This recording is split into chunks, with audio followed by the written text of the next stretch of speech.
발제 내용과 관련된 건 아니고요. 미세먼지 대책위를 처음 만들 고민을 하면서 여러 가지 문제들이 연관되어 있기 때문에 같이 싸워야 된다는 고민이 있었던 거고요. 형용여러분 그걸 미세먼지 문제로 같이 다 연관지을 수 있겠다. 사실은 이런 개발들의 결과인 거죠. 이걸로 가지고 이 문제들을 풀어보자 거꾸로 생각했던 부분들이 있고요.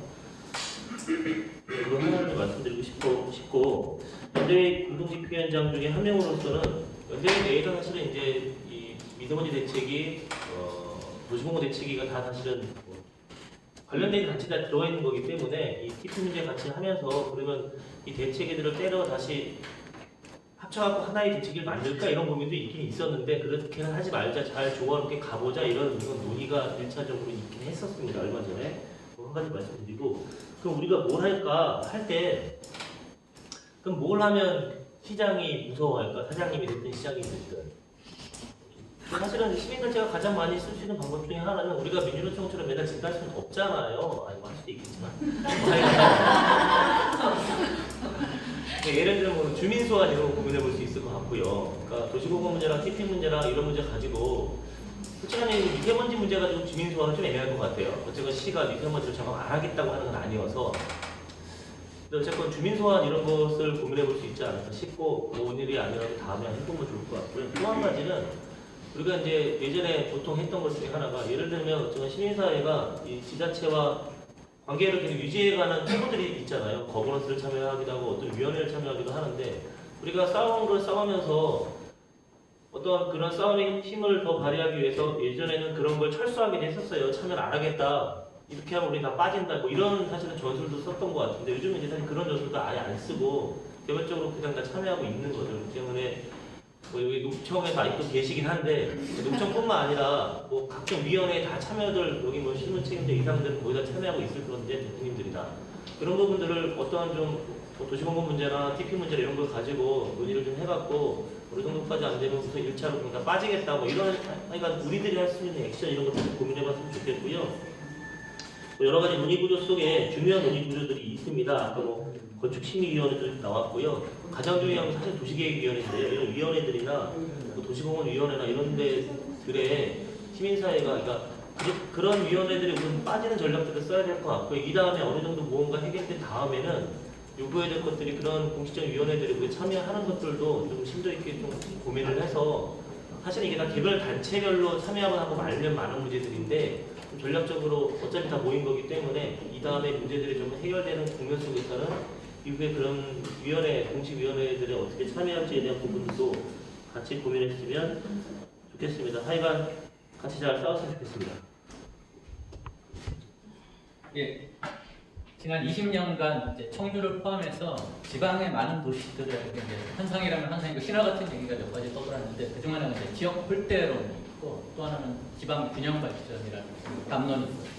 지역 홀대론을 얘기한다는 얘기는 우리 지역은 다른 지역에 비해서 홀대를 갖고 있으니까 거물 정치를 배출해서 지역을 더 개발시켜야 된다는 얘기로 자연스럽게 흘러간 것이고 균형 발전을 이루어야 된다는 얘기는 결국 우리 지역은 아직 덜 발전되었으니까 더 발전해야 된다. 결국 앞에 지역 홀대론도 그렇고 균형 발전 방법은 결국은 지역을 개발시키자는 얘기가 자연스럽게 흐를 수밖에 없었습니다. 이런 상황에서 산업단지가 개발되었고 아파트가 지난 20년간 지방자치가 실시된 이후에 계속 지방에서 그런 지역 홀대론과 지방 균형 발전 담론 속에서 지역이 개발되다 보니까 저는 제도가 그렇게 나쁘다고 생각하지 않지만 아무리 좋은 제도를 갖고 있어도 이런 양대 개발 담론 속에서 제도를 사람들이 인식하고 시행하다 보니까 결국 오늘과 같은 청주시의 도시 난개발이 이루어지지 않았나 이렇게 생각이 듭니다. 원래 부동산 모든 제도는 규제하는 법인데 이게 민관이 되다 보니까 규제를 해야 되는 자치단체가 개발 사업자, 개발의 수행자를 끼어들다 보니까 결국 이런 난개발 통제할 청주시가 이런 청주 테크노폴리스와 같은 민간 개발 사업에서는 규제하는 당사자가 아니라 사업 수행자다 보니까 누구도 규제하지 않는 오히려 청주시의 공익을 해치는 사업 당사자로 뛰고 있는 모습의 결정판이 지금 청주 테크노폴리스라고 저는 보여지고 있고요. 결국 이걸 막는 방법은 여러 가지가 있을 수 있겠지만은 저는 뭐 귀찮게 하는 사람이 한 명이면은 위협이 되지 않겠지만 10명, 100명, 1000명 계속 늘어나면은 뭐 한 명이 귀찮게 하는 건 힘이 없겠지만 계속 많은 사람들이 이 문제에 관심을 갖고 얘기하고 퍼뜨리고 하면은 분명히 이 자체로도 위협이 될 거라고 생각합니다. 시민단체가 할 수 있는 일은 일단 이것부터 보다 많은 사람들이 이 문제에 관심을 갖게 하는 것부터 시작해서 그 여러 사람의 담론, 인식이 점점 바뀌고 있다는 것을 한 번 더 시장 뒤에 집어넣는 것이 가장 이 문제를 푸는 출발이라고 생각하고요. 저도 더 열심히 떠들도록 하겠습니다. 고맙습니다.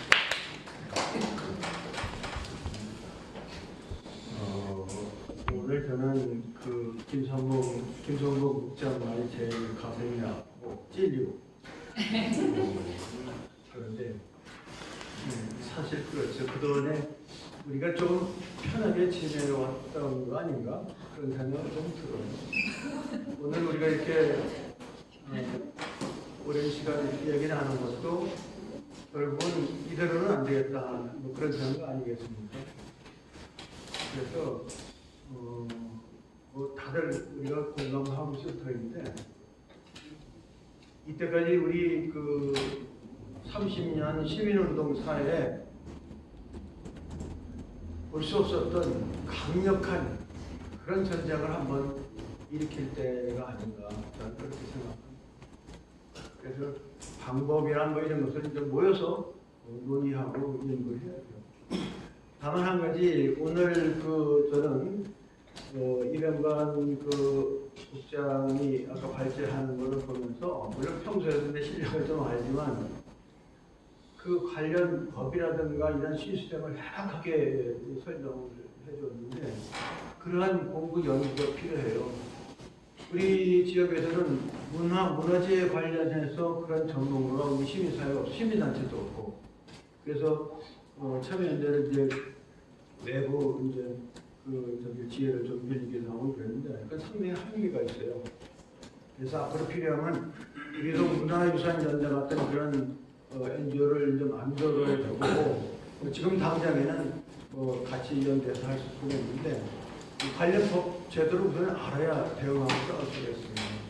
그런 것도 필요하고 그리고 방금 우리 임석일 대표가 그 돈 얘기로 한치하는 건 안 했으면 좋겠다고 하는데 저는 조금 생각이 달라요. 투트랙으로 가야 돼요. 저는 그것을 보존하는 것만으로도 충분한 가치가 넘친다고 아까도 얘기했고 저는 그걸 바로 이해를 하고 받아들이는데 일반 대중은 그렇지가 않아요. 최은정 처장이 그래도 또 찍을 거 아니냐 이렇게 또 찍는다 이렇게 얘기했잖아요. 바로 그거거든요. 뭐 때문에 찍어요? 경제 제일 경제 제일 무슨 시 무슨 도 경제 제일이라고 늘 그 정치인들은 이야기하고 그래서 거기다 표를 또 주잖아요. 다 돈이에요. 결국은 가면 신형이든 뭐든 그 개발하는 사람도 그렇고 공무원들 가는 것도 결국 다 돈이에요. 돈의 논리를 가지고 싸우지 않으면 저는 안 된다고 생각합니다. 오히려 그래서 그 좋은 국내 사례들을 더 찾고 조사하고 이렇게 해가지고 어떤 그 효과를 더 가져올 수 있는가를 더 철저하게 전문가와 함께 이 저기를 도움을 받아서 그런 것을 우리가 시민들한테 제시를 해야 된다고 생각합니다. 그리고 또 한 트랙으로는 이것이 우리 청주의 자존심이라는 그런 문화적, 정신적 이러한 그 뿌리 이런 것을 또 한 트랙을 강조하고 이렇게 해서 문제는 제가 좀 전무하는 얘기를 쓰면 쪽수가 많아야 된다고 같아서 얘기했잖아요. 쪽수를 많이 만드는 것이 가장 중요합니다. 그래서 쪽수를 많이 만들려면 다양한 방식으로 설득해내고 묶어내는 그런 작업이 필요할 겁니다. 제가 지난번에 그 시청에 가서 우리 참여연대가 기자회견 할 적에 KBS 기자가 뭐 별로 뭐 지킬 것 같은데 뭐 이런 쪽의 그런 질문을 해서 내가 어떤 각오로 그러면서 제가 뭐라고 그랬죠? 목숨을 걸고 이렇게 얘기했어요. 제가 지금 75인데 앞으로 5년은 싸울 수 있지 않을까 이렇게 생각합니다. 일단 저는 이미 목숨을 걸기로 선언을 했으니까 우리 다 함께 목숨을 걸고 한번 싸워봅시다. 갑자기 기자회견 끝 말미에 목숨을 걸고 싸우겠다고 그래가지고 기자회견 깜짝 놀랐어요. 저희도 깜짝 놀래고요. 저는 이제 이 도시공원이나 청주시 이런 걸 보면서 정말 행정이 시민을 너무 무시한다라는 걸 느끼면서 한 번 더 정말 실제 운동을 보여야 되는 거 아닌가, 실제 충북 행동을 만들어야 되는 이런 생각을 했었거든요. 근데 오늘 이제 이렇게 말씀하시는 거를 듣고 나니까 이렇게 이렇게 힘든 도를 만들면 서로 지치고 많은 사람이 동참하지 않는가. 좀 전에 우리 이제도 듣고 있는 분이지만 되게 그 말씀에는 되게 감동을 받았는데요. 청주하면 마음이 떠오를 수 있는, 그래서 살만나는 청주, 함께 사는 청주에서 이제 새로 한범석 시장이 한범석 사장이 얘기하는 함께 오는 청주가 아닌 또 다른 시장, 시민이 시장에 대해서 하는 그런 청주시의 큰 그림을 그려서 저희가 구호를 외치고 우리 시민들에게 다가가면서 한번 청주시청에서 촛불 문화제를 한번 우리가 펼쳐보면 어떨까, 이렇게 즐기면서 노래도 부르고 그러면서 우리가 만들었던 청주시의 그런 비전들을 한번 이렇게 PPT로 싸서 좀 보여주고 이렇게 하면 청주 사장이요? 그래서 청주시 그 시청에서 오늘 대문을 걸어놨던 건지 모르겠지만 촛불문화제 어쨌든 여기 이제 다 단체들이 시민들이 있고, 어쨌든 시민들은 지금 도시공원이나 뭐 테크노폴리스나 아파트도 짓는 것을 다 반대하고 계시거든요. 그렇기 때문에 시민들에게 다가갈 수 있는 소스는 저는 많이 있다고 생각을 하고, 거기에 우리 시민들이 같이 동참해 주셔야지 청주시가 이 의지를 꺾을 수 있다는 것을 같이 좀 할 수 있게 이런 한번 행사를 한번 준비를 해서, 또 여기는 저는 언론이 좀 반드시 붙어야 된다고 생각을 해요. 그래서 정말 박근혜 퇴진운동 할 때 우리 좀 힘들었지만 되게 신나게 재밌게 했잖아요. 그런 것처럼 그쵸, 한 번 더 거기에 구호로다가 한 번 더 퇴진 이런 건 쓰지 말고 우리가 이제 또 다른 그런 청주시의 비전을 내세우는 그런 슬로건을 좀 멋있게 만들어서 그 속에 저는 그 마하나면 청주가 떠오르는 그런 도시를 유적 도시를 만들면서 거기에 이제 도시공원을 지켜내고 미세먼지도 없는 그런 깨끗한 이런 거를 같이 좀 하나의 틀로 만들어서 하면 어떨까 이런 생각이 듭니다.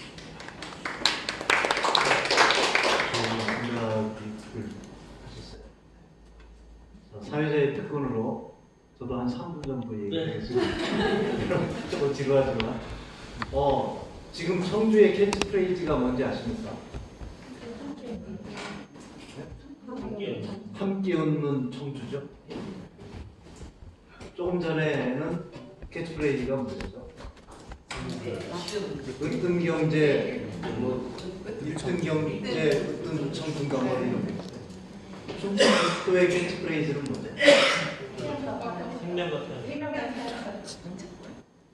생명과 태양의 땅, 그렇지만 주로 내세우는 게 뭐죠? 경제 4% 경제에 가잖아요. 4% 경제. 그래서 저는 그래도 그냥 그런가 보다. 뭐 납득하지는 않았지만 그러고 살았는데, 제가 군포를 자주 다닐 일이 있어요. 근데 군포를 제가 2년 전에 가면서 그 도시 입구를 딱 들어갔는데 체계도시 군포예요. 그래서 저게 무슨 소리야? 하고 이제 물어봤더니 군포시의 캐치프레이즈가 체계도시예요. 그런데 군포가 서울에 물론 유성도시이긴 하지만 인구가 28만이고 시립도서관이 5개 있고, 제가 그래서 막 기획안자 찾아봤는데 청주 시립도서관 5개의 장소 합한 것보다 군포 28만 도시의 장소 합계가 더 많습니다. 그래서 거기에도, 그리고 그 물류기지로 아주 유명한 도시죠, 군포가. 그러면 얼마든지 뭔가 경제적인 이것을 할 만한데, 거기는 체계도시 군포를 캐치프레이즈로 했어요, 시장이. 그 시장이 시장을 4번 했습니다. 4번 할 수 있는 방법이, 여러분 빨리 생각해 보세요. 한 번 쉬고 또 하고. 그렇죠. 한 번 하고 떨어졌다가 다시 3번 했어요. 그러니까 시장을 4번 한 사람이, 이분이 체계도시 군포를 선포한 분이에요. 경제를 내세운다고 꼭 정치가 되지 않습니다. 그러니까 그 군포에 가면 5개 도서관에서 인문학 프로그램이 계속 돌아가고 그게 저는 굉장히 부러웠어요. 그래서 처음에는 2시간씩 왔다 갔다 하는 일이지만 처음에 힘들었는데 차관 그 군포라는 이미지가 이렇게 좋더라고요. 그래서 만약에 그 청주에 또는 충북에 뭔가 이렇게 경제가 아닌 무슨 이런 어떤 우리의 정신을 모양하는 그런 캐치프레이즈를 하는 사장이 오면 어떨까? 그런 사장이 좀 있었으면 어떨까? 이런 생각을 하는 거죠. 그리고 그래서 저는 꼭 경제가 우리를 이렇게 풍요롭게 하고 행복하게 하는 것만은 아니다. 물론 중요하지만 그런 말씀을 아까 드리고 싶었던 거고요. 이제 우리가 이렇게 하는 것을 시민들에게 알리는 방법 뭘까? 그래서 시민들을 조직해내는 방법이 뭘까? 그 민주노총은 조직이 있잖아요. 그 조직을 딱 설득하고 움직여내면 있는데 우리는 사실 조직이 없잖아요. 시민을 조직해내는 방법이 뭘까? 그래서 우리가 기자회견장에 나가고 언론에 나가서 인터뷰하고 언론에서 이렇게 애 대고 우리의 활동을 얘기하는 것이 결국은 언론을 활용하는 방법인데 기자 계시지만 제가 보기엔 언론도 크게 맞듣지 않죠. 우리가 얘기하면 우리가 하는 내용보다 자기들이 필요한 내용만 씁니다. 그래서 저는 지금까지 쭉 나왔던 이런 얘기들을 우리가 힘을 모아서 조직하고 시민들을 설득해낼 수 있는 방법으로 우리가 언론이다 하고 한번 나섰으면 좋겠어요. 정말 우리가 얘기하고 시민들에게 얘기하고 싶은 것을 페이퍼로도 만들고 그래서 우리의 조직을 통해서 각 집집마다 뿌리고 또 할 수 있는 1인 방송이나 이런 재능이 있는 사람들은 계속 SNS 활동을 하고 그러면서 사실 시민 스스로가 언론을 나서고 자처하면 지금 우리가 보고 있는 그 신문 중에 하루에 10,000부 이상을 발행하는 신문이 없습니다. 발행 부수가 10,000부가 넘는 신문이 불행하게도 이 지역에는 없습니다. 그러면 우리가 만약에 10만 부 정도를 인쇄한다면 각 집집마다 뿌릴 수 있잖아요. 그래서 우리가 언론이다 이런 운동을 우리들이 해보면 어떨까? 여기 앉아서 아까 김성국 국장 얘기 들으면서 생각이 드는 생각입니다. 그래서 앞으로 이 연대회 사무처를 중심으로 좀 더 이 논의들이 좀 확산되고 모아져서 우리가 하나의 힘으로 좀 나갈 수 있는 오늘의 토론이 그런 계기가 되었으면 좋겠습니다. 고맙습니다.